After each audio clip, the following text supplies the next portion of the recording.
Shri Radhe everyone, मैं आ गई हूँ आपकी फेवरेट स्टोरी पॉकेट में आसमान का आज का एपिसोड लेके। आज का एपिसोड बहुत ही धमाकेदार और इंटरेस्टिंग होने वाला है, तो प्लीज वीडियो में एंड तक जरूर बने रहें।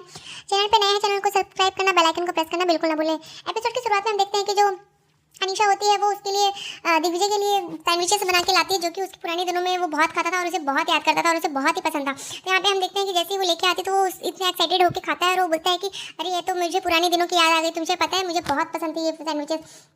तो वो बोलता है कि हाँ, जो अनीशा होती है वो बोलती है कि हाँ हाँ तुम इसीलिए तो तुम्हारे लिए बनाया है। तो फिर यहाँ पे हम देखते हैं तभी रानी को ये सब देख के बहुत ही हर्ट होता है कि वो किस तरीके से पुराने दिनों को ही याद कर रहा है। तभी वो आ जाता है, रानी जो होती है वो आती है और वो उससे बोलती है कि इतना ही सैंडविचेस अच्छे लग रहे हैं, पुराने दिनों की याद आ रही है, तो तुम अपने हाथों से खिला दो ना उसको, दिग्विजय को। तो यहाँ पे दिग्विजय जो होता है वो उसे डिफेंड करने के लिए उसे बोलता है कि तुम्हारी प्रॉब्लम क्या है रानी, तुम्हें अनीशा से हर बात में तुम्हें जेलसी होती है, हर चीज़ पे तुम उसके साथ कंपैरिजन करती हो और तुम्हें हर बात पे उसके साथ इस तरीके से गलत दिखाना होता है। तभी यहाँ पे हम देखते हैं कि अनीशा जो होती है फिर से वो बेचारी बनने की कोशिश करती है कि रहने दे दिग्विजय, मैं ये सैंडविचेस फेंक दूंगी, तो इस तरीके से मेरा इरादा नहीं था रानी को हर्ट करने का। तो यहाँ पे हम देखते हैं इतना बोल के फिर वो उसे बोलती है कि पर दिग्विजय तुम्हारी प्रॉब्लम क्या है, तुम बताओ, तुम्हारी हर बार मैं उसे अभी तक कुछ बोलती भी नहीं हूँ और तुम उससे पहले आ जाते हो उसे डिफेंड करने के लिए। लिसन, अभी भी यही चीज़ हो रही है, मैं उसे कुछ बोला भी नहीं मैंने और तुम उसको पहले से ही डिफेंड करने लगे।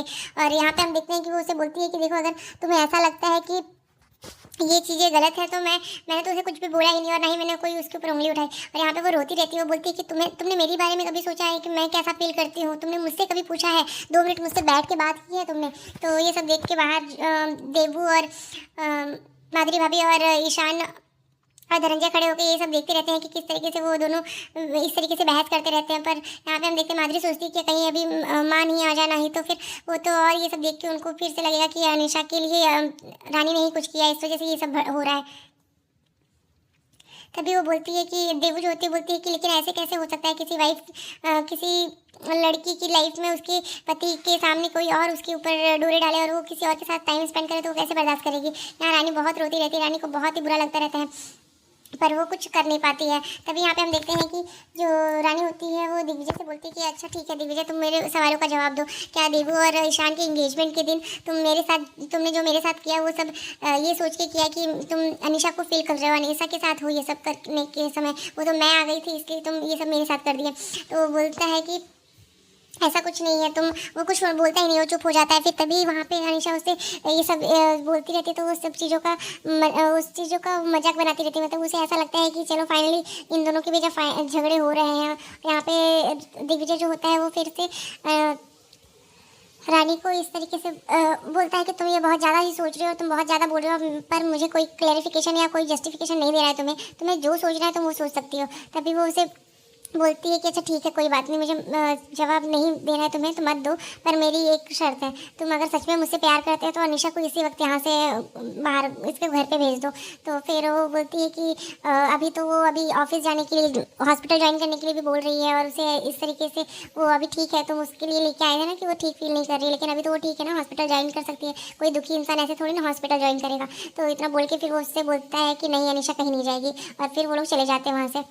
तभी यहाँ पे देवू, माधुरी और ईशान, धनंजय आ जाते हैं और वो लोग उसे बोलते हैं कि तू चुप रह रानी, तू टेंशन मत ले, कुछ भी नहीं होगा। वो इस तरीके से वो परेशान रहती है रानी, वो बोलती है कि मैं क्या करूँ भाभी, मुझे समझ में नहीं आ रहा है।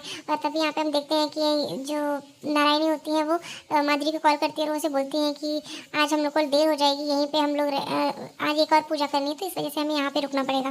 तो फिर वो पूछती है कि रानी ने कुछ बखेड़ा तो नहीं खड़ा किया ना, तो बोलती नहीं नहीं सब कुछ ठीक है मम्मी, आप टेंशन मत लीजिए। उसके बाद फिर यहाँ पे हम देखते हैं कि जो माँ होती है वो उससे बोलती है कि पता नहीं क्यों मुझे, मेरा दिल घबरा रहा है कि कहीं कुछ हो ना जाए। और यहाँ पे देखते हैं कि बादल कड़कने की आवाज़ आती है, बादल गरजने की आवाज़ रहती है। तभी ये सब देख के रानी जो होती है परेशान हो जाती है और वो उससे पूछती है कि जो देवू होती है बोलती है कि अभी तक तो सुबह सुबह सब कुछ अच्छा था, अभी कैसे ये मौसम ख़राब हो गया। तभी वो रानी को टेंशन होती है और वो पूछती है कि दिग्विजय आया कि नहीं, तो वो बोलती है कि नहीं अभी नहीं आया, तब तक वो आ जाता है। और अनीशा भी साथ में रहती है। तभी वो उससे बोलती है कि जो माधुरी होती है वो उससे पूछती है कि क्या खाओगी अनीशा तुम, तो बोलती है कि मैंने तो और दिग्विजय ने तो बाहर ही डिनर कर लिया भाभी, लेकिन थैंक यू आपने पूछा। और फिर यहाँ पे हम देखते हैं कि रानी के हाथ से कांच की बोतल जो होती है वो गिर जाती है और रानी बहुत परेशान हो जाती है कि आज शायद शायद कुछ गलत ही होगा। पर यहाँ पे देवू उसे समझाने की कोशिश करती है कि ऐसा कुछ नहीं होगा, क्योंकि रानी बोलती है कि कांच गिरना तो अशुभ माना जाता है ना। तो वो बोलती है कि नहीं नहीं ऐसा कुछ नहीं होगा, तो टेंशन मत ले, तो जाके दिग्विजय से थोड़ी देर बात कर। और फिर यहाँ पे वो रानी को संभाल के जाने के लिए बोलती है। तभी यहाँ पे हम देखते हैं कि अनीशा जो होती है वो अपनी चाल चलने के लिए रेडी रहती है और बोलती है कि आज के बाद तो दिग्विजय हमेशा के लिए मेरा हो जाएगा। और यहाँ पे रानी के लिए माधुरी और दीबू बहुत परेशान रहते हैं और अनीशा जो होती है वो मेडिसिन लेके आती है, नींद की दवाई मिला के उसे खिलाने के लिए कि आज जब तक तेरा नशा उतरेगा तब तक रानी तुझसे बहुत दूर जा चुकी होगी। तभी यहाँ पे हम देखते हैं कि जैसे ही रानी उसके कमरे में आती है तो दिग्विजय से वो बोलती है कि क्या हुआ। तो वो बोलता है कि मुझे 2-3 दिन के लिए बाहर जाना पड़ेगा अनीशा के साथ, वो मेरे साथ जाएगी क्योंकि उसे सब कुछ पता है ना मेरे बारे में, हॉस्पिटल के बारे में सब पता है। तो सारे अभी नया मैं चेयरमैन बना हूँ तो मुझे उसकी हेल्प चाहिए होगी, क्योंकि अब मिस्टर बजाज के बाद जो भी सारी मीटिंग्स वगैरह होगी वो मुझे ही हैंडल करना पड़ेगा। तो ये सब सुन के और सोच के वो बहुत ही शॉक्ड रह जाती है और उसको बहुत डर लगता है कि अब पता नहीं क्या ही अनहोनी होने वाली है और इसका बहुत दिल घबराता रहता है। और वो बोलता है कि कुछ बोलोगी नहीं तुम, फिर वो कुछ बोलती नहीं है। फिर वो उठ के बोलता है कि तुम्हें कुछ नहीं बोलना है ना, ठीक है कोई बात नहीं मत बोलो, मुझे तुम्हें बताना था तो मैंने बता दिया। उसके बाद वो वहाँ से चला जाता है और यहाँ पर हम देखते हैं कि अनीशा जो होती है वो उस मेडिसिन को मिला के रख देती है पानी में। और यहाँ पे अनीशा जो बोलती है कि आज की लाइफ में आज की रात जो होगी वो तुम्हारी आखिरी रात होगी दिग्विजय की लाइफ में रानी। और इतना बोल के फिर वो सो जाती है। तभी रात के 2 बजे वो फ़ोन करती है, अनीशा जो है वो दिग्विजय को फ़ोन करती है। और जैसे ही वो फ़ोन उठाता है तो वो उसे बोलती है कि दिग्विजय मुझे बहुत ही डर लग रहा है, मुझे बहुत सारी शैडोज़ दिख रही हैं और मुझे ऐसा लग रहा है कि बिजली कड़कने की वजह से मुझे बहुत डर लग रहा है। और फिर इतना कुछ बोल के वो बोलती है कि 2 मिनट मेरे कमरे में आ जाना। तो वो उसके बाद वो बोलता है ठीक है मैं आता हूँ। फिर इतना बोल के वो वहाँ पे कैमरा लगा के ऑन करके रख देती है। और यहाँ पे जैसे ही वो जाने लगता है तो वो रानी को बोलता है कि मैं यूँ गया और यूँ आया और तुम्हारे पास नहीं आऊँगा तो फिर कहाँ जाऊँगा, तुम फालतू में इतना टेंशन लेती हो और सोचती हो।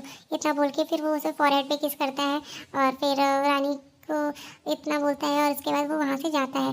पर उसे ऐसा नहीं पता था कि आज क्या होने वाला है उसके साथ। और जैसे ही वो उसके कमरे में जाता है अनीशा के, तो अनीशा उसको गले से लगा लेती है, बार बार उसे हक करने की कोशिश करती है और उसे बोलती है कि मुझे बहुत डर लग रहा है। फिर उसे बताता है सारी बात। तो वो बोलती है कि आज मुझे बहुत डर लग रहा है। तो फिर वो बोलता है रुक जाओ मैं पिंकी भाभी को भेजता हूँ। पर वो बोलती है कि 2 मिनट अब आया है तो बैठ जा 2 मिनट। तभी वो ऐसा बोलता रहता है और उसके बाद फिर वो उसे बताता है कि मैंने सारी मीटिंग्स का शेड्यूल फिक्स कर दिया है और किस तरीके से क्या करना है। तो वो सब बताता रहता है। तभी अनीशा जो होती है वो खांसी करने लगती है, उसे खांसी आने लगती है। और जैसे ही वो खांसी करती है तभी वो उसे बोलती है कि देख रहे हो मेरी हार्ट बीट कितनी फास्ट हो गई है। और यहाँ दूसरी तरफ देखते हैं कि रानी जो होती है वो जैसे ही उसकी नींद खुलती है वो यहाँ पे दिग्विजय भी वो सोचता है कि रानी की नींद ना खुले, नहीं तो वो पता नहीं परेशान होगी, मुझे अपने पास नहीं पाएगी। तभी यहाँ पे जो अनीशा होती है जाके अपने लिए पानी पी लेती है और उसके लिए दूसरा पानी लेके आती है जिसमें उसने दवाई मिलाई होती है। इतना करके फिर वो उसे बोलती है तू पानी पी ले। तो वो बोलता है कि मेरे को क्या ज़रूरत है पानी की, तू पी लेना। तो वो बोलती है कि नहीं पी लेना।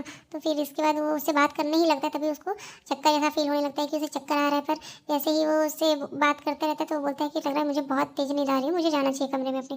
तो उससे बात करते करते तभी उसे जो अनीशा होती है वो उसे बोलती है चल तो यहीं पे सो जा। तो वो बोलती नहीं मैं अपने कमरे में चला जाऊँगा और उसको चक्कर आता रहता है। तभी वो उसको पकड़ी रखती है कि तू यहीं पे रह। तभी वो उसको अपने कमरे में बैठा के उसे वहीं पे उसके बेड पे सुला देती है। और यहाँ पे रानी को जो होता है कि कहीं वो अनीशा के कमरे में तो नहीं चला गया। तो जैसे ही वो अनीशा के पास देखने के लिए जाती है उसके कमरे में, और यहाँ दिग्विजय जो होता है वो पूरी तरीके से नींद में आ जाता है और वो सो जाता है वहीं पे। और फिर वो उसको बोलती है कि अब तुम्हारी प्रॉब्लम मैंने सॉल्व कर दी है दिग्विजय, तुम अब मेरे साथ रहोगे हमेशा के लिए। और यहाँ पे रानी जो होती है बहुत ही डरते हुए उधर जाने की कोशिश करती है। और जैसे ही वो अपना गेट खोल के वहाँ जाती है उसके कमरे में तो उसको वहाँ पर सोया हुआ देख के उसके कपड़े भी वो निकाल देती है। अनीशा जो होती है वो उसके कपड़े निकाल देती है, जिसकी वजह से वो इस तरीके से देखती है तो उसको बहुत ही शॉक लगता है, बहुत ही उसको हर्ट होता है, बहुत रोती है। और वो बेचारी समझ नहीं पाती कि वो क्या करे, क्योंकि यहाँ पे उसके साथ ऐसा उसने कभी ऐसा सोचा नहीं था। क्योंकि ये दिग्विजय हमेशा उसको बोलता था कि ऐसा कुछ भी नहीं है, कुछ भी नहीं है। पर आज यही सब कुछ हुआ जो उसको डर लग रहा था। वो बहुत रोती रहती है। फिर वहीं पे खड़ी होकर रोती रहती है और सोचती रहती है कि क्या हुआ ये सब। तो आज के एपिसोड में बस इतना ही फ्रेंड्स, मिलते हैं नेक्स्ट एपिसोड में जहाँ पे हम देखेंगे कि रानी घर छोड़ के चली जाएगी। उसके बाद इस स्टोरी में 5 साल का गैप आने वाला है जहाँ पे रानी को एक बेटी होती है। तो फिर होप सो आपको वीडियो अच्छी लगी होगी। तो मिलते हैं नेक्स्ट एपिसोड में, तब तक के लिए बाय बाय।